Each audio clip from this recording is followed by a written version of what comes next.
பாவம் இல்லாதவன் மாத்திரம்தான் பரிசுத்தரை சந்திக்க முடியும். பரிசுத்தம் இல்லாமல் ஒருவனும் தேவனை தரிசிக்க முடியாது.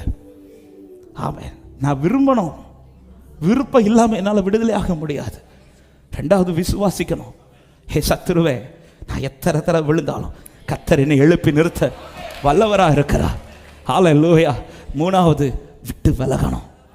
ஆமென். போத்திபாரின் மனைவி பாவத்திற்கு யோசேப்பை இழுத்த போது அந்த இடத்துல பாப்போம் நீயா நான் எதிர்த்து நிற்கல, விலகினதுனால சில கஷ்டங்கள் அவன் வாழ்க்கையில் வந்தது உண்மை. ஆனால் கர்த்தர் அவனுக்கு அவர் மேன்மையை ஆயத்தம் பண்ணி வைத்திருந்தார். விலகாமல் இருந்திருப்பான், ஆனால் கர்த்தர் ஆயத்தம் பண்ணினதை சுதந்திரித்திருந்திருக்க மாட்டான்.